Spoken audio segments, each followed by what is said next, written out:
یار آصف، تم کیسے مرد ہو؟ پچھلے 3 گھنٹوں سے بیوی کے ایک دوپٹے کے لیے خود بھی خوار ہو رہے ہو اور مجھے بھی اپنے ساتھ گھسیٹ رہے ہو۔ مجھے تو یقین ہی نہیں آتا کہ تم بھی ہمارے دوست ہو۔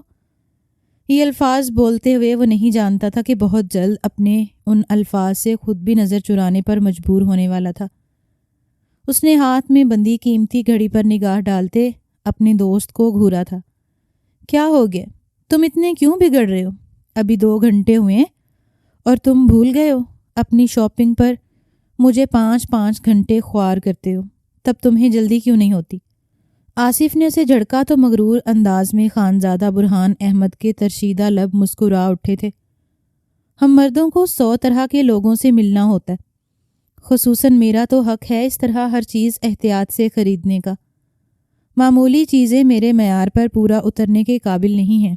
آصف نے تنقیدی نگاہ سے سامنے کھڑے مغرور انسان کو دیکھا تھا، جس کا لباس، جوتے، پرفیومز، ہر چیز کی قیمت ہزاروں یا لاکھوں میں تھی، جس کی چال کسی سلطنت کے شہزادے کی سی تھی، اور عورت لفظ پر ماتھے پہ بل اور لہجے میں رعونت بھر جاتی تھی۔ رن مریدی میں تمہارا کوئی ثانی نہیں ہے، تمہاری حالت پر افسوس ہوتا ہے۔ ایک محبت کا نام لیتے ہوئے تم کسی عورت کی اس قدر غلامی کیسے کر سکتے ہو؟ مردانگی میں اس بات کی گنجائش ہی نہیں نکلتی۔ خانزادہ برہان احمد کے چہرے پر بیزاریت اور ناپسندیدگی کے آثار نمایاں تھے، جبکہ آصف اس کی بات کا اثر نہ لیتے ہوئے سر جھٹک کر کئی دکانوں کے بعد ایک اور دکان میں داخل ہوا اور مطلب کا دوپٹہ تلاش کرنے لگا۔ لیکن پھر خانزادہ برہان کے ماتھے کے گہرے ہوتے بل دیکھے تو بول پڑا، اس سے کوئی فرق نہیں پڑتا کہ میں اس وقت کیا کر رہا ہوں، اور نہ ہی مردانگی کا یہ تقاضا ہے کہ اپنی بیوی کی ضروریات کا احترام کرنا مردانگی کی توہین ہے۔ میں نے اپنی بیوی سے محبت کی ہے تو اس کی خوشی کا خیال رکھنا میں خود پر فرض سمجھتا ہوں۔ افسوس تو مجھے تم پر ہے، تم اتنے سال لندن میں رہ کر بھی یہ تعلیم حاصل نہ کر پائے کہ عورت پیر کی جوتی ہرگز نہیں ہوتی، بلکہ اگر کوئی وسیع ظرف کا اور عقل و شعور کا مالک مرد ہو تو اسے پتہ چلے کہ دراصل عورت سر کا تاج بنا کر رکھنے کے قابل ہے۔ یہ صرف عورت پر ہی نہیں ہوتا کہ وہ مرد کے ہر حکم پر سر جھکائے اور اس کی عزت اور گھر کی حفاظت کرے، بلکہ ایک اچھے مرد کی بھی یہ ذمہ داری ہوتی ہے کہ وہ اپنی بیوی کی خوشیاں، اس کی عزت اور سکون کی پرواہ کرے۔ جب ایک عورت جو ہوتی بھی صنف نازک ہے، وہ اگر مردوں کی ضروریات، ان کی عزت اور وقار کا مان رکھ سکتی ہیں تو مرد کیوں اس معصوم ذات کی عزت اور احترام نہیں کر سکتے، جو بیچاری مرد کا مقابلہ کرنے کی جرت اور ہمت بھی نہیں رکھتی؟ بھئی مردانگی دکھانی تو اپنے برابر کے انسانوں پر دکھاؤ نا، یہ تو ہوتی ہے کمزور مخلوق۔ مگر افسوس، تم قبائلی مرد دنیا کے کسی بھی کونے میں چلے جاؤ، اپنی اس خصلت سے باز نہیں آتے۔ اب تو دعا ہی کر سکتا ہوں کاش تمہیں بھی محبت ہو جائے، تب تمہیں اس بات کا احساس ضرور ہوگا کہ جس عورت سے آپ محبت کرتے ہیں اس کے چہرے پر ایک مسکان لانے کے لیے ساری دنیا ادھر کی ادھر کرنے کو دل کرتا ہے۔ آصف تعصف زدہ لہجے میں بولا تو خانزادہ برہان بیزاری اور اکھڑ پن سے گویا ہوا۔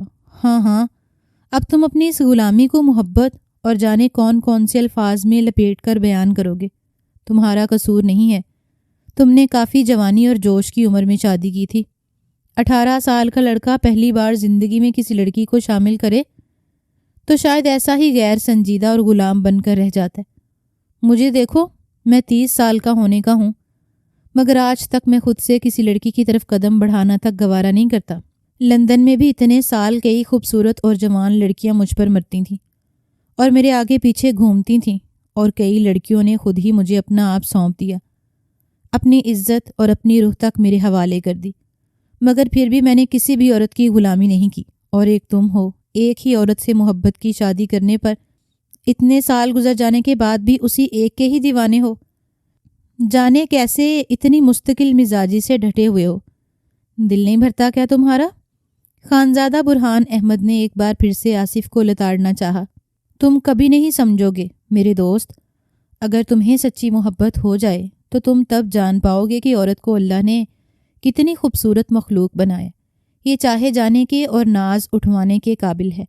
محبت اور وفا سے بنی عورت ہرگز اس قابل نہیں ہوتی کہ سارا دن گھر کے کام کاج کرے، مگر بدلے میں مرد سے تھوڑی سی نرمی اور محبت بھی حاصل نہ کر پائے۔ کام کاج کے لیے تو ملازمہ بھی بہت مل جاتی ہیں۔ تم جیسے مغرور لوگ یہ بات کبھی نہیں سمجھ سکتے۔ اگر تمہیں اپنی مردانگی ثابت کرنی ہے تو تم بھی شادی کر لو۔ آصف مسلسل مسکراتے ہوئے بولتا جا رہا تھا، ساتھ ہی دوپٹے کی تلاش بھی جاری تھی، اور پھر مطلوبہ دوپٹہ ملتے ہی اس کی آنکھوں میں ایک عجیب الوہی سی چمک اتر آئی تھی۔ ضرور، کیوں نہیں؟ ویسے بھی ماں جی مجھے کافی وقت سے شادی پر زور دے رہی ہیں، مگر میں اس معاملے میں سنجیدہ نہیں ہو رہا تھا۔ ویسے بھی ماں جی دنیا کی واحد عورت ہیں جن کے نہ صرف دل سے عزت کرتا ہوں بلکہ محبت بھی بہت کرتا ہوں ان سے۔ مگر وہ کیا ہے نا، میری زندگی میں تو بنا شادی جیسے جھنجٹ کے ہی لڑکیاں بہت ہیں، تو میں نے کبھی شادی والے معاملے کو سنجیدہ لیا ہی نہیں۔ مگر اب تم چیلنج کر رہے ہو تو اگر ایسا ہے تو ایسا ہی صحیح، میں کل ہی شادی کرنے کو تیار ہوں، اور پھر تمہیں دکھاؤں گا مردانگی کیا ہوتی ہے۔ خانزادہ براؤن احمد کے لہجے میں غرور بول رہا تھا۔ آصف نے تعصف اور افسردگی سے اسے دیکھا۔ ابھی تم جلدی کرو، وہاں سب دوست انتظار کر رہے ہیں، اور ایک تم ہو کہ… خانزادہ برہان احمد نے اس کی کسی بھی بات کا اثر لیے بغیر ایک بار پھر سے بھرپور طنز کیا اور اپنی بات ادھوری چھوڑ کر لب بھینچے دکان سے باہر نکل گیا۔ تھوڑی دیر بعد ہی آصف اور خانزادہ برہان احمد ایک گاڑی میں سوار پہاڑوں کی جانب جا رہے تھے۔ آج تمام دوستوں کا ارادہ رات بھر موج مستی کرنے کا تھا، جس کے لیے انہوں نے ایک پہاڑ کا انتخاب کیا تھا جہاں کے ارد گرد کا نظارہ بھی بے حد شاندار تھا، اور وہاں پر ایک فارم ہاؤس بھی موجود تھا۔ یہاں پر اکثر لوگ سیر و تفریح کی غرض سے آ کر ٹھہرا کرتے تھے۔ رات کو بون فائر میوزک، شغل مستی اور ہلے گلے میں وہ سب بھی بے حد خوش ہو رہے تھے۔ صبح کی اذانوں سے کچھ وقت پہلے سب تھکے ہارے واپس اپنے کمروں کو لوٹ گئے تھے، مگر خانزادہ برہان احمد کا یہاں پر قیام کرنے کا کوئی ارادہ نہ تھا۔ وہ دن کی روشنی ہو جانے تک فارم ہاؤس کے حال میں بیٹھا اپنے موبائل پر مصروف ہوتے ہوئے دن نکلنے کا انتظار کر رہا تھا، اور دن کی روشنی پھیلتے ہی اپنی گاڑی میں سوار ہو کر واپس اپنی حویلی کی جانب روانہ ہو گیا۔ ہر طرف خاموشی چھائی ہوئی تھی۔ اس وقت سوات کے لوگ برف باری ہونے کے باعث اپنے اپنے گھروں میں دبکے ہوئے تھے۔ دور دور تک برف باری کے بعد سفید چادر نے پہاڑوں، درختوں اور گھروں کو اپنی لپیٹ میں لیا ہوا تھا۔ روڈوں پر بھی برف باری کے باعث برف جمی ہوئی تھی، مگر خدا کا شکر تھا کہ رات کے آخری پہر سے ہلکی ہلکی برف باری ہونے کے باعث اس کو سفر کرنے میں زیادہ دقت پیش نہیں آ رہی تھی۔ مگر پورا علاقہ ایک طرف اور وہ لڑکی ایک طرف، جو اپنے گھر کی کھڑکی سے باہر جھانکتے ہوئے کسی اور ہی موڈ میں لگ رہی تھی۔ ابھی تک اماں اور آپا یقیناً سردی کے باعث بستروں سے نکلنے کے موڈ میں نہیں تھے، مگر آئزل اس وقت اس خوبصورت اور تنہائی بھرے ماحول کو خوب انجوائے کرنا چاہ رہی تھی۔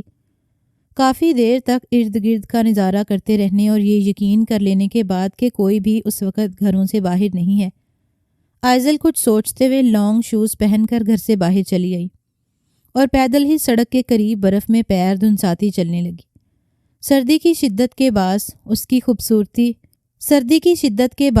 اس کی خوبصورت ناک بالکل سرخ ہو رہی تھی اور ترشیدہ لب نیلے پڑ چکے تھے، مگر وہ اس سب کی پرواہ کیے بنا شال میں لپٹی ٹھنڈک کو انجوائے کرتے ہوئے اپنے منہ سے نکلنے والی بھاپ کو دیکھ دیکھ کر خوش ہو رہی تھی، اور گہرے گہرے سانس لے کر ٹھنڈے ماحول میں منہ سے بھاپ چھوڑ رہی تھی۔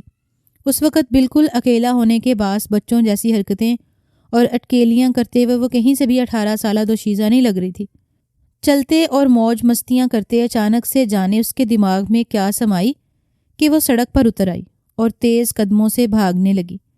اس وقت اسے اپنے چہرے کو ڈھانپنے یا پردہ کرنے کی کوئی ضرورت محسوس نہیں ہو رہی تھی، بلکہ آج وہ بے تحاشا خوش تھی، کیونکہ اپنے بے پناہ حسن کے باعث وہ بہت پریشان تھی اور اپنے گھر میں قیدیوں کی سی زندگی گزار رہی تھی۔ 7 پردوں میں لپٹی ہوئی بھی اگر کبھی بوقت ضرورت گھر سے باہر نکلتی تو 100 طرح کی غلیظ اور گندگی بھری آنکھیں اس کے وجود سے چپک کر اسے بیزار کر دیا کرتی تھیں۔ ان آنکھوں کی غلاظت کی وجہ سے وہ خوف اور بے اعتمادی کا شکار ہوتی جا رہی تھی اور اپنے خول میں سمٹ کر رہ گئی تھی۔ نہ وہ باہر کی دنیا دیکھ سکتی تھی، نہ کھل کر سانس لے سکتی تھی، نہ آزادی سے جی سکتی تھی، اور نہ ان نگاہوں کی وجہ سے وہ کتنے لوگوں میں سوالیہ نشان بن کر رہ گئی تھی، اور اپنا آپ اسے مجرم لگتا تھا۔ اس کی اماں بھی یہی چاہتی تھی کہ ان کی بیٹی جب جوانی کی جانب تیزی سے بڑھ رہی تھی کسی کی میلی نگاہ سے نہ گزرے، لیکن آج کی برف باری اور لوگوں کی عدم موجودگی کی وجہ سے وہ خوشی سے پاگل ہو گئی اور کھل کر اپنی آزادی کو بھرپور طریقے سے انجوائے کر رہی تھی کہ اچانک بھاگتے بھاگتے ایک موڑ سے سامنے آنے والی گاڑی سے ٹکراتے ٹکراتے بچی۔ یہ سب اتنی اچانک ہوا کہ اس کے حواس سلب ہو گئے۔ اپنے چکراتے سر کو سنبھالتے ہوئے آئزل نے سر اٹھا کر گاڑی کے مالک کو دیکھنا چاہا تو ایک انجان مرد کو سامنے دیکھ کر وہ اپنی موجودہ حالت کے باعث بری طرح سے بوکھلا کر تیزی سے ایک درخت کی اوٹ میں ہو کر کھڑی ہو گئی اور حادثے کا شکار ہونے سے بچ جانے پر گہرے گہرے سانس لینے لگی۔ گہری خاموشی میں خانزادہ برہان احمد کی گاڑی کے ٹائر زور سے چرچرائے تھے، جس کا شور دور دور تک گونج اٹھا تھا۔ وہ اپنی دھن میں مگن جلدی پہنچنے کے چکر میں تیز رفتاری سے گاڑی چلا رہا تھا۔ اچانک ایک لڑکی کے سامنے آ جانے پر خانزادہ بھی پریشان ہو گیا تھا اور بامشکل بریک لگا کر اپنی گاڑی کا توازن برقرار رکھنے میں کامیاب ہو پایا تھا۔ اچانک جھٹکا لگنے سے اس کا دماغ جھنجھلا اٹھا۔ نہ جانے کون تھی وہ پاگل جو اس طرح روڈ پر بھاگی پھر رہی تھی۔ اسٹیئرنگ وہیل پر زور سے ہاتھ مارتے ہوئے اس نے اپنی جھنجھلاہٹ نکالی۔ یار کیا مصیبت ہے، پتہ نہیں کہاں سے آ جاتے ہیں یہ لوگ، کہیں زخمی تو نہیں ہو گئی، گلے نہ پڑ جائے میرے۔ وہ غصے سے بھرا بیٹھا تھا جب اس کے خیال آتے ہی بے چین ہوا اور بے حد پریشانی کے عالم میں ہونٹ چباتے ہوئے گاڑی سے باہر نکلا۔ ایسی اس کی طبیعت ہرگز نہ تھی، مگر جانے کی سوچ کے تحت وہ یہ کام کر رہا تھا۔ باہر نکلنے پر معلوم ہوا گاڑی کے سامنے آنے والا نفوس غائب ہو چکا تھا۔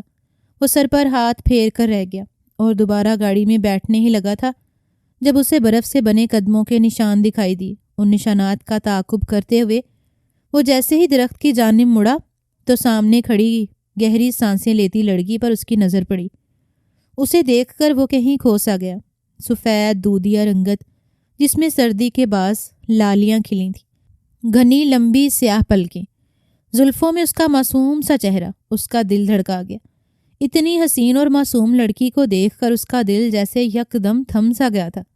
وہ لڑکی بے حد خوبصورت اور کمسن تھی، جس کے حسن کو سردی کی شدت کے باعث سرخ پڑتے گال اور چھوٹی سی ناک کی سرخی نے مزید 4 چاند لگا دیے تھے۔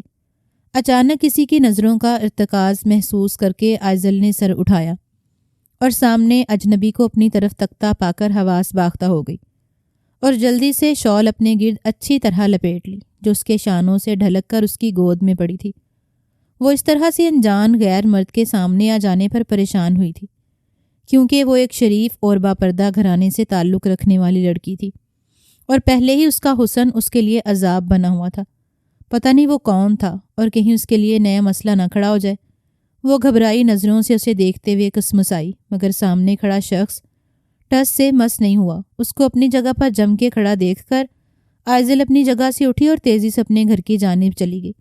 اسے بجلی کسی تیزی سے جاتا دیکھ کر خانزادہ برہان احمد بھی ہوش میں آیا تھا، مگر اب اس کا ایمان ڈگمگا چکا تھا۔ خانزادہ برہان احمد ایک روز پہلے اپنے دوست آصف کو محبت پر ایمان نہ رکھنے کے دعوے کر رہا تھا۔ آج نہ جانے کس احساس کے تحت کافی دیر تک اپنی جگہ سے ہلنے کے قابل بھی نہیں رہا تھا۔ اس کی نظروں نے دور تک اس خوبصورت حسینہ کا تعاقب کیا تھا۔ تبھی اچانک سیل فون بجنے پر وہ سکتے سے باہر آ گیا۔ اسکرین پر ماجی کالنگ جھلملا رہا تھا۔ کال اینڈ کر کے گاڑی میں واپس بیٹھتے ہوئے خانزادہ برہان احمد نے پچھلی سیٹ پر بیٹھے شرفو کی جانب دیکھا جو کہ اس کا خاص ملازم تھا اور گزشتہ رات کا سارا اہتمام کرنے کے لیے وہ بھی فارم ہاؤس پر ان تمام دوستوں کے ساتھ موجود تھا۔ شدید ٹھنڈ میں حد سے زیادہ کام کرنے کی وجہ سے شرفو کو بخار نے آن گھیرا تھا۔ خانزادہ برہان احمد یوں تو بہت سخی اور رحم دل تھا، مگر کبھی کبھار اپنے ملازمین پر ترس کھا لیتا تھا۔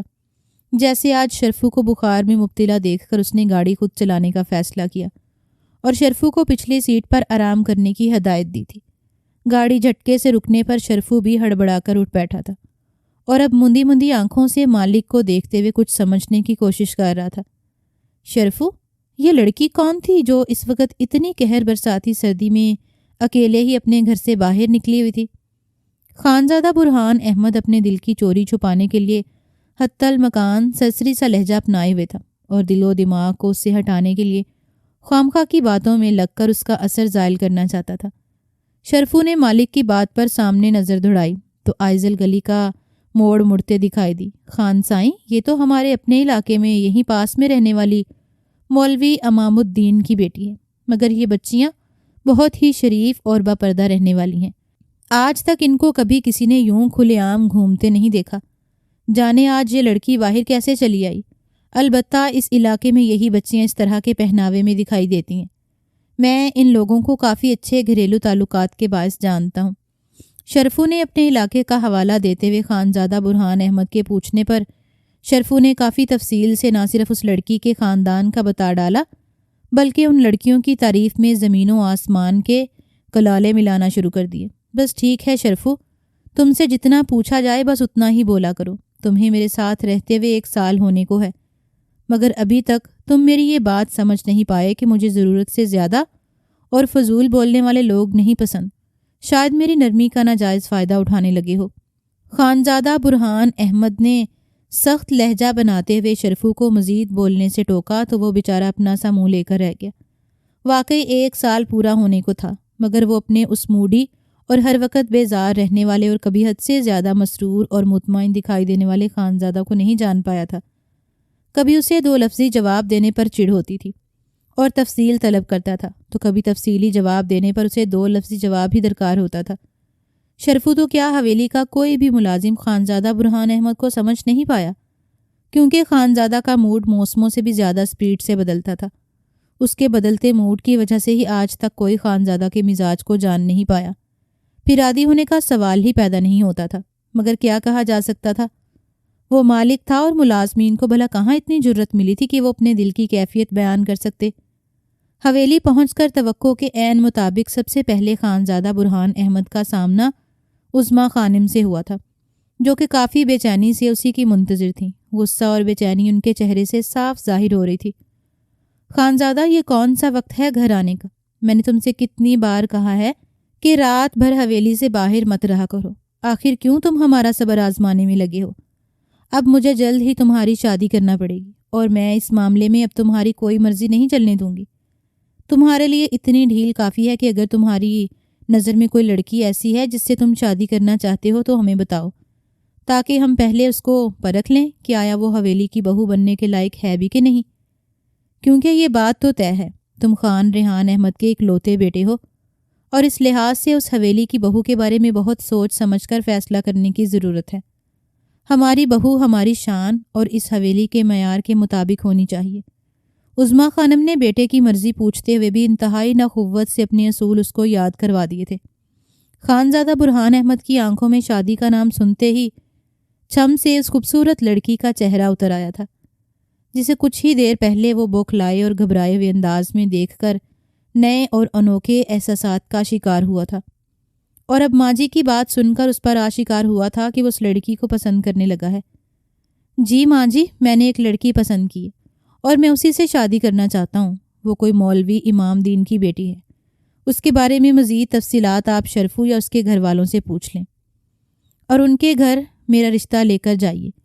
میں آپ کے حکم کے مطابق جلد شادی کرنے کے لیے تیار ہوں، اور آپ بھی اگر میری شادی کرنا چاہتی ہیں تو اسی لڑکی کو فائنل کریں۔ ایک طرف آصف کا دیا ہوا چیلنج اور دوسری طرف اس خوبصورت لڑکی کا چہرہ اس کو یہ فیصلہ کرنے پر مجبور کر گیا تھا کہ خانزادہ برہان احمد کو شادی کے لیے رضامند ہوتا دیکھ کر اس کی ماں عظمیٰ خانم بے حد خوش تھیں، کیونکہ پچھلے 2-3 سال سے وہ مسلسل اپنے بیٹے کو شادی کرنے کے لیے مجبور کر رہی تھیں، مگر وہ ہر بار ان کی بات کو نہایت خوبصورتی سے ٹال جاتا تھا۔ اس لیے آج حامی بھرنے پر انہوں نے ایک لمحے کا انتظار کیے بغیر پہلی فرصت میں شرفو کی بیوی سلمیٰ کو بلوایا اور مولوی امام دین کے بارے میں سوال کیا۔ سلمیٰ، مجھے مولوی امام دین کے بارے میں سب کچھ تفصیل سے بتاؤ۔ تم ان کے بارے میں کیا جانتی ہو؟ کون ہے، کہاں رہتا ہے، کیا کرتا ہے، خاندان، حسب نسب کیسا ہے، اور اس کی لڑکی کے بارے میں بھی تفصیل سے بتاؤ، وہ کیا کرتی ہے، پڑھی لکھی ہے یا نہیں، بہنیں کتنی ہیں اور کس قسم کی لڑکیاں ہیں، سب کچھ صحیح بتاؤ۔ عظمیٰ خانم کے بے تابی سے کیے گئے تابڑ توڑ سوالات پر سلمیٰ بے حد حیران ہوئی اور جلدی سے بولی، جی بی بی خانم، وہ تو ہمارے اپنے علاقے کے مولوی صاحب ہیں، بہت ہی شریف لوگ ہیں، مگر مولوی امام صاحب لوگوں کو شرعی مسائل کا حل بتانے، امامت کروانے اور نکاح وغیرہ پڑھانے کے علاوہ اور کوئی کام کاروبار نہیں کرتے۔ اور اسی سے جو ہدیہ ملتا ہے اس سے گزر بسر کرتے ہیں۔ ان کی 2 بیٹیاں ہیں جن کی مولوی صاحب نے اپنی سوچ کے مطابق ہی پرورش کی ہے۔ دونوں بچیاں ہی باپردہ اور نماز قرآن کی پابند ہیں۔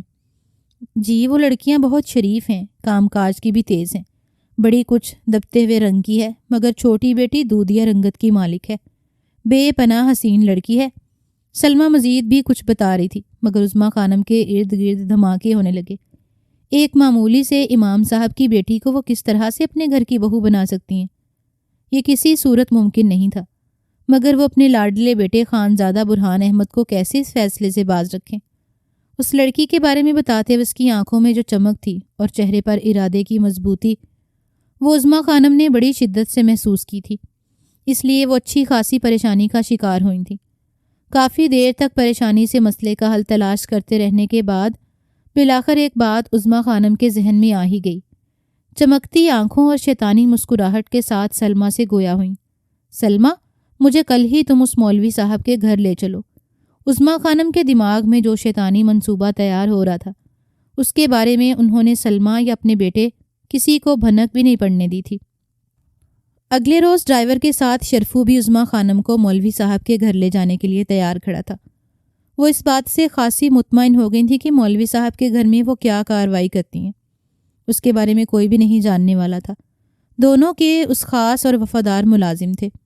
مولوی صاحب کے گھر پہنچ کر عظمیٰ خانم نے تنقیدی نگاہ سے اس چھوٹے مگر سلیقے سے سجے 2 کمروں پر مشتمل پکے گھر پر نگاہ دوڑائی تھی، اور بڑے غور اور نخوت سے سر جھٹکتے ہوئے کمرے میں موجود لکڑی کی کرسی پر بیٹھیں تو چہرے کے بگڑے زاویے مزید بگڑ گئے۔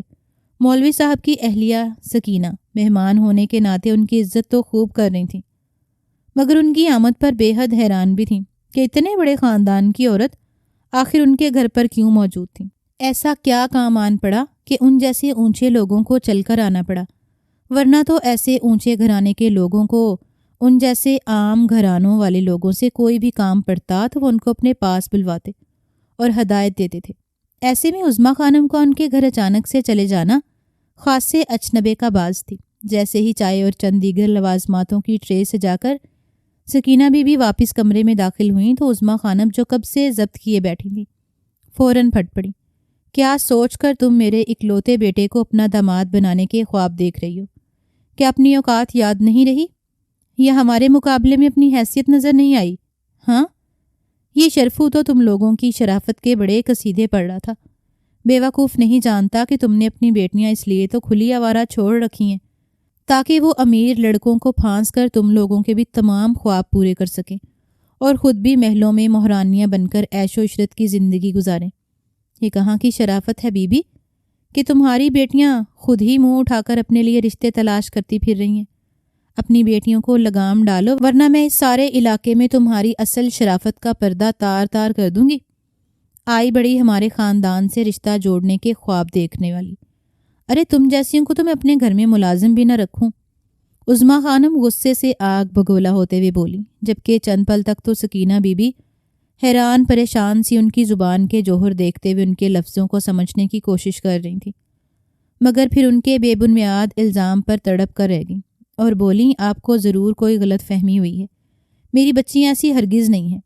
البتہ آپ کو اگر آپ کے بیٹے نے رشتہ دے کر بھیجا ہے تو پھر آپ کو اپنے بیٹے کی آوارگی پر قابو کرنا چاہیے، نہ کہ اپنے بیٹے کی بات سن کر ہمیں ہماری اوقات بتانے آ گئیں، اور اس کی زحمت کرنے کی ضرورت بھی نہیں آپ کو۔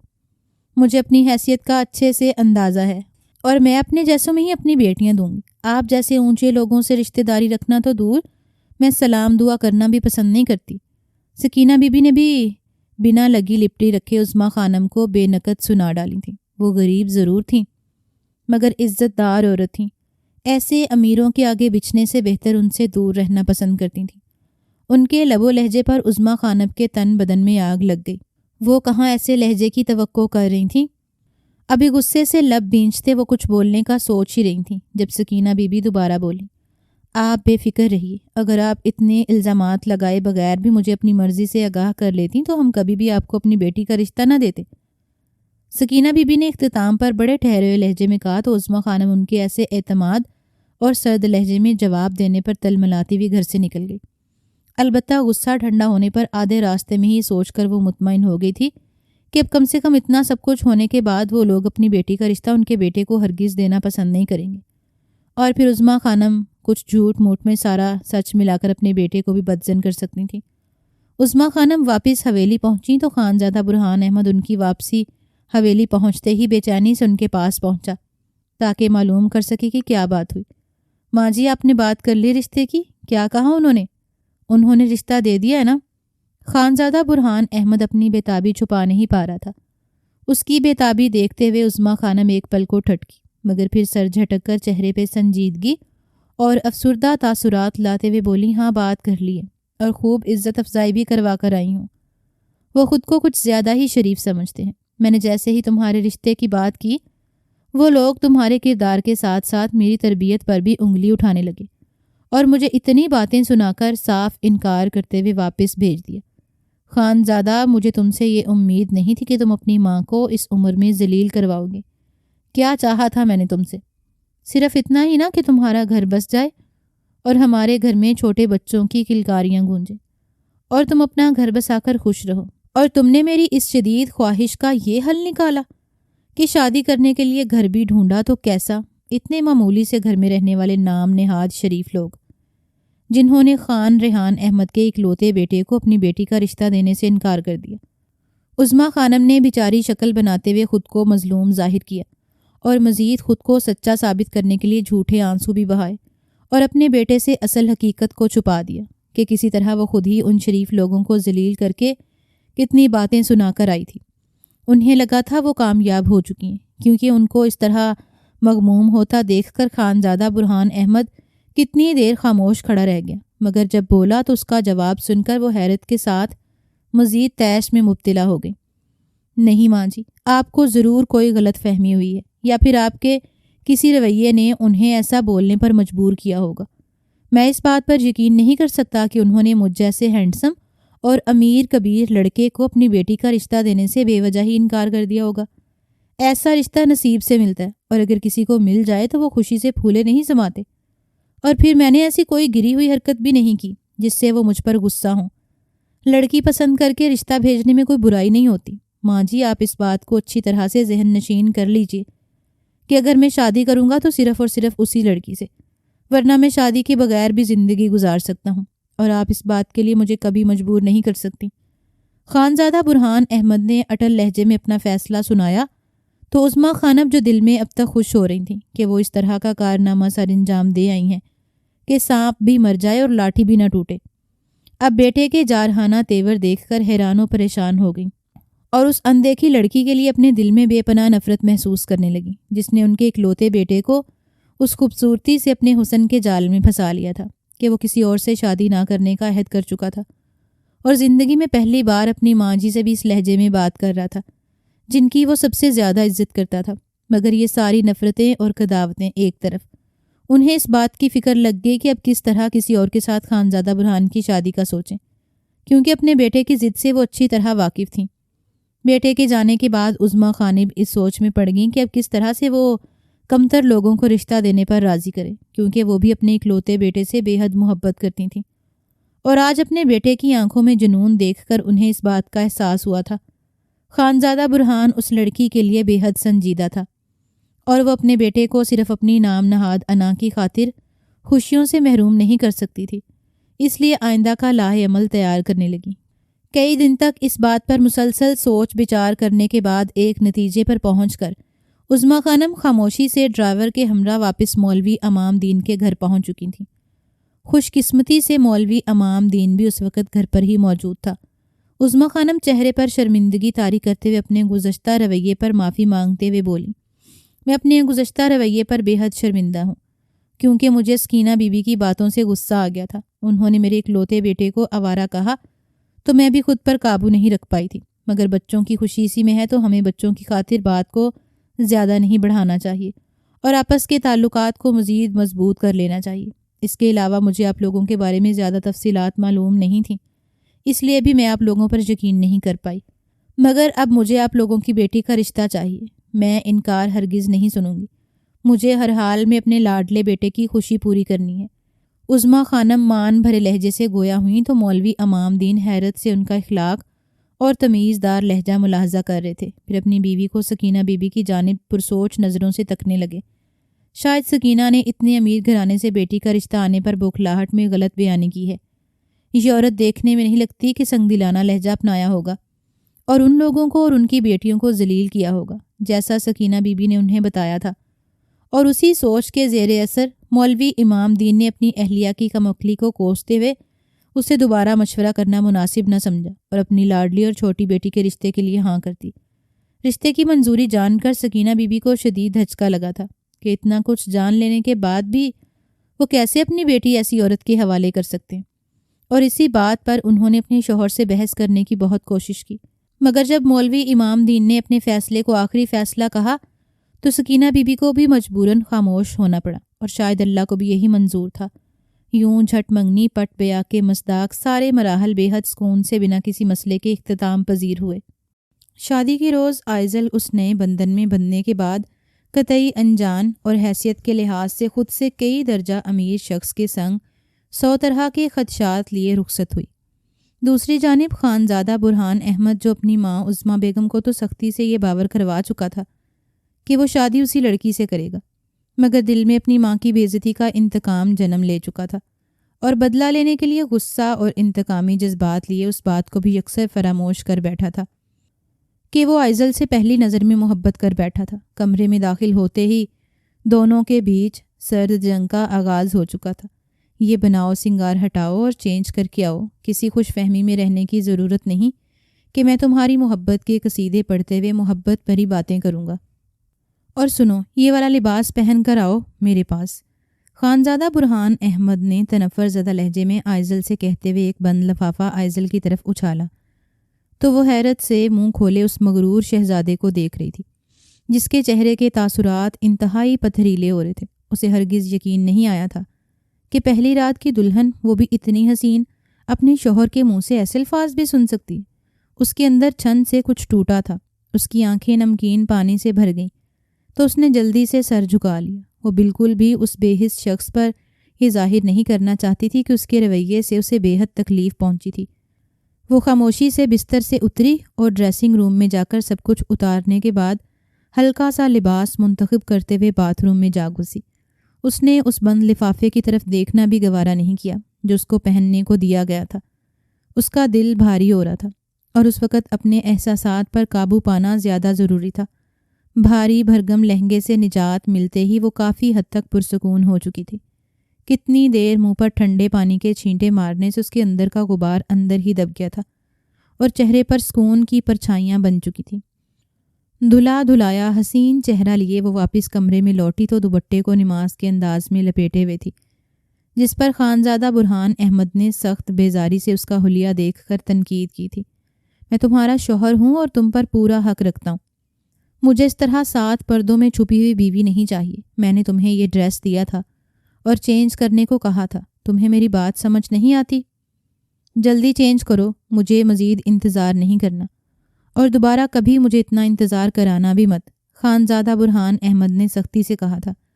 جی میں نے آپ کی بات سن لی ہے اور عمل بھی کروں گی، مگر پہلے مجھے نماز پڑھنی ہے، آئزل نے دھیمے لہجے میں جواب دیا تھا۔ مگر اس کا یہ جواب سن کر خانزادہ برہان احمد غصے سے بھڑک اٹھا اور سختی سے آئزل کا بازو دبوچتے ہوئے خونخواہ نگاہوں سے گھورنے لگا۔ آج کی رات نماز نہیں پڑھتی تو کون سا گناہ ہو جاتا؟ شاید تم جانتی نہیں ہو کہ مجازی خدا کو انکار کرنا بھی گناہ ہوتا ہے، اور میں اس وقت مجازی خدا کی حیثیت سے تمہارے سامنے موجود ہوں۔ خانزادہ برہان احمد نے اس کی دینی ہونے پر چوٹ کرتے ہوئے کہا تھا۔ جی آپ مجازی خدا ہیں، حقیقی خدا نہیں ہیں، اس لیے پہلے اس حقیقی خدا کی پکار پر لبیک کرنا زیادہ ضروری ہے۔ نماز ادا کرنے کے بعد میں آپ کے حکم کی بھی تعمیل کروں گی۔ یہ کہہ کر اس نے مزید کوئی بات نہیں کی اور جائے نماز بچھا کر نماز پڑھنے لگی، اور خانزادہ برہان احمد اس کے اتنے مضبوط لہجے پر غصے سے تل ملاتے ہوئے کمرے میں یہاں سے وہاں ٹہلنے لگا۔ وہ اپنے غصے اور نفرت کا اظہار کر رہا تھا اور اپنی ماں کے ساتھ غلط رویہ اختیار کرنے پر آئزل کو سخت ترین سزا دینا چاہتا تھا، جبکہ وہ اپنے شوہر کے حکم کو بھی بری طرح سے ٹھکرا کر نماز میں مشغول ہو چکی تھی۔ خانزادہ برہان احمد سے یہ انداز برداشت کرنا کافی مشکل ہو رہا تھا۔ نماز پڑھنے کے بعد آئزل نے اطمینان سے اپنی زندگی کی بہتری کے لیے اپنے رب سے دعا کی تھی اور اس کے بعد خاموشی سے کھڑے ہو کر جائے نماز کو تہہ لگانے لگی۔ خانزادہ برہان احمد سے مزید صبر کرنا مشکل ہوا تو اپنی جگہ سے اٹھا اور جا کر اس بند لفافے سے لباس نکال کر اس کو وہ لباس پکڑاتے ہوئے بولا، چلو اب جلدی سے جاؤ اور یہ لباس پہن کر آؤ۔ خانزادہ برہان احمد نے حکم صادر کرتے ہوئے آئزل کو لباس تھماتے ہوئے کہا تو اس سے لباس لیتے ہوئے آئزل نے جیسے لباس کی تہیں کھولی تو اتنا بیہودہ اور بے باک ترین لباس کو دیکھ کر حیرت زدہ رہ گئی تھی، مارے شرم کہ اس کا منہ لال سرخ ہو چکا تھا۔ یہ کس قسم کا لباس ہے؟ میں اتنا بیہودہ اور بے باک لباس ہرگز نہیں پہنوں گی۔ نہایت چھوٹی سی بے حد گہرے گلے والی سلک کی ڈھیلی ڈھالی نائٹی کو دیکھ کر آئزل بے ساختہ بولی تھی، کیا مطلب ہے تمہارا؟ ابھی تم نے خود ہی کہا تھا کہ حقیقی خدا کو راضی کرنے کے بعد تمہیں مجازی خدا کا بھی ہر حکم ماننا ہوگا۔ اب تم اپنی بات سے کیوں مکر رہی ہو؟ کیا تم نے یہ تربیت لی ہے اپنے بڑوں سے؟ اور مجھے یہ شرافت کا ناٹک نہیں دیکھنا۔ میں تمہارا شوہر ہوں اور میرے سامنے ایسا لباس پہننے پر تمہیں مسئلہ نہیں ہونا چاہیے۔ ویسے بھی میں آزاد فضاؤں میں رہا ہوں، مجھے اس قسم کے سادہ اور سر سے پیر تک ڈھک دینے والے لباس بالکل پسند نہیں، لہٰذا جو میں کہہ رہا ہوں اس پر عمل کرو۔ اور ہاں، ایک بات اور، مجھے انکار سننے کی عادت نہیں ہے۔ خانزادہ برہان بے حد تنفر سے بولا تھا، میں نے بھی آپ کو کہہ دیا ہے کہ میں اس قسم کا بیہودہ اور بے باک لباس ہرگز نہیں پہنوں گی، بھلے ہی آپ میرے شوہر ہیں، مگر اس چیز کی اللہ پھر بھی اجازت نہیں دیتا کہ شوہر کے کہنے پر بے رہ روی کا شکار ہو جاؤں۔ میں باحیا اور با پردہ لڑکی ہوں، مجھے یہ سب بالکل پسند نہیں ہے۔ اگر آپ کو باحیا اور شریف لڑکیاں پسند نہیں تو مجھ سے شادی کرنے کا کیا مقصد تھا؟ آپ کو اپنے معیار کے مطابق کئی لڑکیاں میسر آ سکتی تھیں۔ آئزل جانے کہاں سے اتنی ہمت لے کر آئی تھی کہ خانزادہ برہان احمد کو دو بدو جواب دینے لگی۔ اس کی بات سن کر خانزادہ برہان احمد ذلت و توہین کے احساس سے سرخ پڑ گیا۔ اسے یقین نہیں آیا تھا کہ ایک معمولی سی لڑکی اس طرح اسے جھٹلا سکتی ہے، اور وہ اتنا گرا ہوا ہرگز نہیں تھا کہ پھر بھی اس سے کوئی تعلق بناتا، لہٰذا آگ بگولا ہوتا وہاں سے ہٹ گیا۔ اس کے بعد سے آئزل نے خود کو خانزادہ برہان احمد کی پہنچ سے دور رکھا تھا، اور وہ بھی اپنے غصے اور انا میں پیش قدمی کرنا نہیں چاہتا تھا، مگر اس سے بدلہ لینے کی چاہت زور پکڑتی جا رہی تھی۔ 2 روز کے بعد خانزادہ برہان احمد نے ایک شیطانی چال چلتے ہوئے اپنی ماں عظمیٰ خانم سے کہا، ماں جی، آج ہمیں ایک دعوت میں جانا ہے اور میں چند روز کے لیے ہنی مون کے لیے کسی ہوٹل میں قیام کرنا چاہتا ہوں تاکہ اپنی بیوی کے ساتھ کچھ وقت گزار سکوں۔ خانزادہ برہان احمد نے محبت پاش نظروں سے آئزل کی جانب دیکھتے ہوئے کہا تھا، جس پر عظمیٰ خانم بے چینی سے پہلو بدل کر رہ گئی تھیں۔ وہ اپنے بیٹے کی ان نظروں کو برداشت نہیں کر پا رہی تھیں جن سے وہ اپنی بیوی کو دیکھ رہا تھا۔ یہ دیکھ کر انہیں خطرہ محسوس ہو رہا تھا کہ شاید ان کا بیٹا ان کی پہنچ سے بہت دور ہو چکا ہے، مگر دل کے حال سے تو صرف وہی رب ہی واقف ہوتا ہے کہ کس کے دل میں کیا چل رہا ہے۔ تینوں نفوس اپنی اپنی جگہ مختلف سوچوں میں الجھے ہوئے تھے۔ نہ چاہتے ہوئے بھی عظمیٰ خانم نے اجازت دے دی تو خانزادہ برہان احمد آئزل کو ایک فارم ہاؤس پر لے گیا جہاں پر لوگوں کا کافی زیادہ رش تھا۔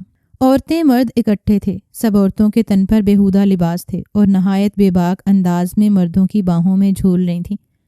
یہ سب دیکھ کر آئزل کا چہرہ شرمندگی اور غصے سے سرخ ہو چکا تھا۔ اس سب سے آئزل اچھی طرح سمجھ گئی تھی کہ وہ کسی عورت میں نہیں بلکہ مخلوط پارٹی میں آئے تھے۔ اس نے بہت دکھ اور افسوس سے خانزادہ برہان احمد کی طرف دیکھا، مگر اسے کوئی فرق نہیں پڑا تھا۔ اس نے اسے بازو سے پکڑ کر ایک کونے میں لے جاتے ہوئے کہا، وہ سامنے روم ہے، وہاں جا کر یہ لباس پہن لو، کیونکہ میں اپنے دوستوں میں پردہ دار استانی کو درس کے لیے نہیں لے آیا بلکہ اپنی بیوی کے ہمراہ اس پارٹی کو انجوائے کرنے کے لیے آیا ہوں۔ اس کے لیے تمہارا بھی یہاں پر موجود لڑکیوں کے جیسے لباس میں ہونا میرے لیے بہت اہم ہے۔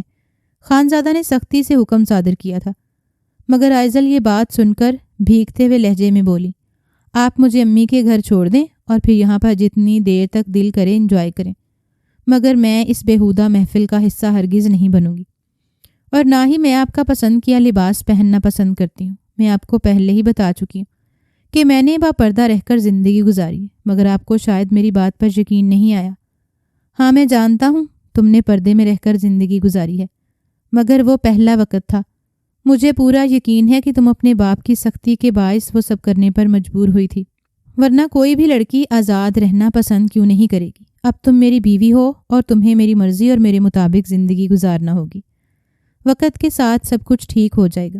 خانزادہ برہان احمد نے نرم لہجے میں عائزل کو سمجھانا چاہا تھا، مگر وہ ایک جھٹکے سے اپنا بازو چھڑا کر واپس گاڑی کے پاس جا کھڑی ہو گئی اور کہنے لگی، آپ اپنے ڈرائیور سے کہیے کہ وہ مجھے امی کے گھر چھوڑ آئے، میں مزید یہاں پر ایک لمحہ بھی رکنا نہیں چاہتی۔ یہ کہتے ہوئے اس کی آنکھیں تیزی سے بھیگ رہی تھیں۔ خانزادہ برہان احمد غصے سے بیچو تاب کھا کر اس تک پہنچا، مگر عائزل کی آنکھوں میں آنسو دیکھ جانے کیوں اس کے دل کو کچھ ہوا تھا، وہ مزید کچھ نہیں بول سکا۔ سختی سے لب بھینچے ہوئے خانزادہ برہان احمد بالکل خاموش کھڑا رہ گیا تھا اور اپنے غصے کو بمشکل دباتے ہوئے وہ تیزی سے گاڑی کی طرف بڑھا، مگر عائزل کی فرمائش پر اس کو اس کی ماں کے گھر چھوڑنے کے بجائے واپس حویلی لے آیا تھا اور ساری رات سگریٹ پھونکتے اپنی کیفیت پر تلملاتا رہ گیا تھا۔ وہ اس لڑکی سے نفرت کرنا چاہتا تھا، اپنی ماں اور اپنی بے عزتی کا بدلہ لینا چاہتا تھا، مگر وہ لڑکی اس کے حواسوں پر سوار ہوتی جا رہی تھی اور اپنے دل کی کیفیت پر وہ شدید بے چین ہوا تھا۔ مجھے عائزل سے نفرت کرنی ہے، بے تحاشا نفرت، کیونکہ اس نے ہم ماں بیٹے کی بہت توہین کی ہے۔ خانزادہ برہان احمد اپنے دل کو یہ بات سمجھانے کی ناکام کوشش کرنے لگا۔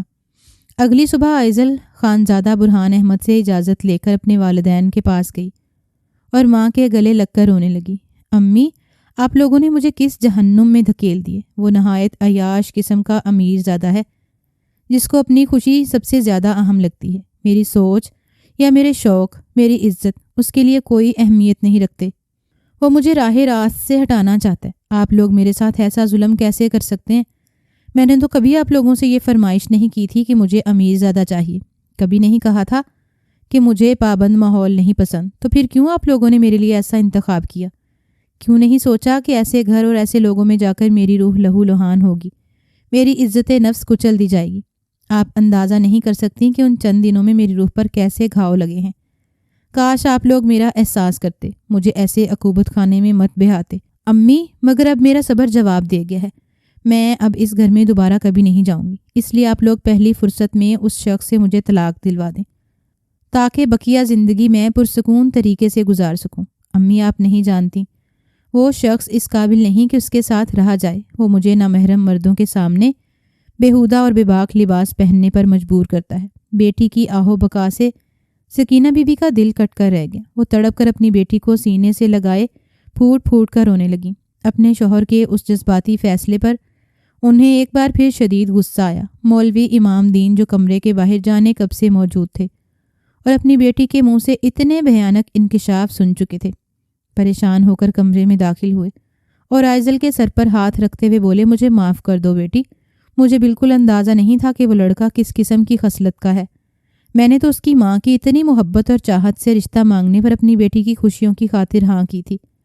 میں نے تو یہی سمجھا قدردان لوگ ہیں، میری بیٹی شہزادیوں والی زندگی گزارے گی، مگر میں غلط تھا، مجھے معاف کر دینا بیٹی۔ بس ایک بات کہوں گا کہ تمہارے لیے یہ امتحان ہو سکتا ہے۔ تم نے قرآن کی تعلیم حاصل کی ہے، اب اس پر عمل کرنے کا وقت ہے۔ قرآن کی تعلیمات سے صرف خود کو راہ راست پر لانا ہوتا، بلکہ دوسروں کو بھی سیدھے راستے پر چلنے کی تلقین کرنے کا قرآن کہتا ہے۔ تم خود سیدھے راستے پر ہو، مگر اب اس بھٹکے ہوئے شخص کو جو کہ تمہارا شوہر بن چکا ہے، اسے راہ راست پر لانے کے لیے تمہیں ہمت سے کام لینا ہوگا۔ میں مانتا ہوں کہ یہ فیصلہ سراسر غلط تھا۔ اگر مجھے پہلے پتہ ہوتا تو میں اس طرح کا فیصلہ ہرگز نہیں کرتا، مگر انجانے میں ہی صحیح شادی ہو چکی ہے تو اب طلاق کا نام دوبارہ اپنے لبوں پر مت لانا۔ یہ اللہ کی طرف سے یقیناً تمہاری آزمائش ہے جس پر تمہیں ہر حال میں پورا اترنا ہے۔ میری عائزل بہت بہادر اور اچھی بیٹی ہے، امید ہے میری بات کو سمجھے گی۔ مولوی امام دین نے عائزل کو رسان سے سمجھایا تو وہ سر جھکاتے ہوئے بولی، ٹھیک ہے ابو، میں پوری کوشش کروں گی آپ کی اس خواہش پر اور اپنی آزمائش دونوں پر ثابت قدم رہوں۔ یہ کہتے ہوئے عائزل نے اپنے آنسو صاف کیے اور مسکراتے ہوئے اپنے والدین کو دیکھا۔ جب وہ یہاں پر آئی تھی تو اسے ایسا لگ رہا تھا جیسے وہ دوبارہ اس گھر میں جانے کے بارے میں سوچ بھی نہیں پائے گی، مگر اب ابو کے سمجھانے پر کافی حد تک ہلکی پھلکی ہو کر واپس لوٹ گئی تھی۔ خانزادہ برہان احمد سے سامنا ہونے پر تمیز سے بولی، مجھے آپ کی ہر بات منظور ہے، میں آپ سے اب کسی بات پر بحث نہیں کروں گی۔ عائزل نے جھکے سر کے ساتھ کہا تو خانزادہ برہان احمد حیرت سے اسے تکنے لگا۔ کل تک وہ جتنی بھڑکی ہوئی تھی اس سے خانزادہ کو بھی یہی لگ رہا تھا کہ شاید وہ واپس کبھی لوٹ کر نہ آئے، مگر نہ صرف وہ واپس آ چکی تھی بلکہ اس قدر بدلی ہوئی تھی تو حیران ہونا لازم تھا۔ اس اچانک ہونے والی تبدیلی پر وہ حیرت کے ساتھ ساتھ خوشی میں مبتلا ہو رہا تھا، مگر نہیں جانتا تھا کہ ایک روز کے بعد ہی اس کی ساری خوشیاں ملیا میٹ ہو جائیں گی، اور جانتی تو آئزل بھی نہیں تھی کہ وہ دوبارہ بھی اس کی بات سے انکار کر سکتی ہے۔ رات ہوتے ہی خانزادہ برہان احمد نے اس کو وہی بیہودہ لباس پہننے کو کہا تھا جس پر وہ دل میں یہ سوچنے لگی کہ اس وقت وہ کمرے میں موجود ہے، اور اگر اپنے شوہر کے سامنے اور اس کو راہ راست پر لانے کے لیے اس قسم کی ڈریسنگ کرتی ہے اور اس کی خوشی کی وجہ بنتی ہے تو اس میں کوئی برائی نہیں، اور پھر اس طرح وہ اپنے مقصد میں بھی کامیاب ہو جائے گی۔ یہ سوچتے ہوئے آئزل نے اس کا دیا ہوا لباس زیب تن کیا تھا۔ 2 روز کے بعد خانزادہ برہان احمد اسے اپنے ساتھ شاپنگ سینٹر لے گیا اور ڈھیروں شاپنگ کرواتے ہوئے ایک ڈریس لے کر ڈریسنگ روم کی جانب جانے اور چیک کرنے کا کہا، اور خود دوسری جانب چلا گیا۔ لباس دیکھ کر آئزل کا دماغ سن ہو گیا۔ وہ سوچ بھی نہیں سکتی تھی کہ ایک بار پھر یوں نہ محرم مردوں کی بھیڑ میں ایسا لباس پہننے کو دیا جائے گا۔ وہ وہیں کھڑی آنسو ضبط کرنے کی کوشش میں تھی جب اس کی نظر سامنے سے گزرتے الیاس پر پڑی۔ الیاس کو دیکھ کر آئزل خود پر قابو نہیں رکھ پائی اور ڈریس کو کاؤنٹر پر رکھ کر تیزی سے الیاس کے پاس گئی، جو کہ اس کا خالہ زاد تھا اور تھوڑا بخلاتا تھا۔ اس وجہ سے خالہ کے بہت چاہت سے رشتہ مانگنے کے باوجود اماں نے آئزل کا رشتہ دینے سے صاف انکار کر دیا۔ حالانکہ دین کے اعتبار سے وہ ایک مکمل تربیت یافتہ شخص تھا۔ الیاس کو دیکھ کر وہ بری طرح سے رونے لگی اور بولی، الیاس، مجھے اس بے حس انسان سے بچا لو۔ میں اگر اس طرح چپ رہی تو شاید ایک دن مر جاؤں گی۔ مجھ سے یہ سب نہیں کیا جاتا تو وہ کرنے کو کہتا ہے۔ پلیز تم میری مدد کرو۔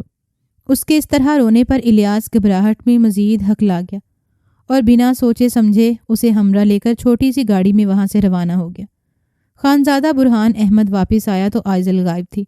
نہ وہ ڈریسنگ روم میں تھی اور نہ کہیں اور۔ پہلی فرصت میں CCTV فوٹیج دیکھنے پر خانزادہ کو آئزل کسی انجان شخص کے ساتھ اس کی گاڑی میں سوار ہوتی دکھائی دی تو غم و غصے سے خانزادہ برہان احمد کا برا حال ہو گیا۔ گاڑی کا نمبر وغیرہ نوٹ کر کے اس نے پہلی فرصت میں پولیس کو کال کی۔ اس کے اثر و رسوخ کے باعث پولیس فوری طور پر حرکت میں آئی اور مختلف جگہوں پر ناکہ بندی کر دی گئی۔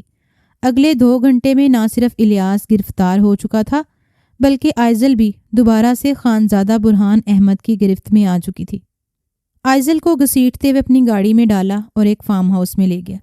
گاڑی سے اتارتے ہی ایک ساتھ کئی تھپڑ اس کے چہرے پر رسید کرتے ہوئے خانزادہ برہان احمد بری طرح سے چلا رہا تھا، میں تمہیں با پردہ اور شریف لڑکی سمجھ کر خوش تھا کہ مجھ جیسے مرد کو ایک شریف لڑکی کا ساتھ ملا ہے۔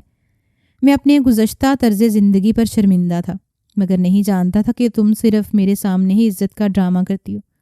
اصل میں اس قدر گری ہوئی اور بدکردار عورت ہو کہ میرے نکاح میں ہوتے ہوئے کسی دوسرے مرد کے ساتھ جا رہی تھی۔ یقیناً شادی سے پہلے بھی تمہارے اس شخص کے ساتھ تعلقات رہے ہوں گے۔ خانزادہ غصے میں نہ جانے کیا کچھ بول رہا تھا اور آئزل صفائی میں کچھ بول ہی نہیں پائی کہ کہیں نہ کہیں قصور اس کا بنتا تھا کہ اس پر اپنا غصہ اتار لینے کے بعد اس کو کمرے میں بند کر کے خانزادہ برہان احمد پولیس اسٹیشن پہنچ گیا تاکہ لڑکے کی اچھی طرح سے خبر لے سکے۔ الیاس کو سامنے دیکھ کر اس کا گریبان پکڑتے ہوئے دھاڑا، تمہاری ہمت کیسے ہوئی میرے نکاح میں موجود لڑکی پر غلط نگاہ رکھنے کی؟ کب سے تم لوگوں کے درمیان یہ سب چل رہا ہے؟ مجھے سب کچھ صاف صاف بتاؤ، خانزادہ بھڑکتے ہوئے الیاس سے بولا۔ جواباً الیاس نے جو کہا وہ خانزادہ کی توقع کے خلاف تھا۔ تم مجھے نہیں جانتے اس لیے ایسا بول رہے ہو، ہمارے درمیان کوئی تعلق نہیں ہے۔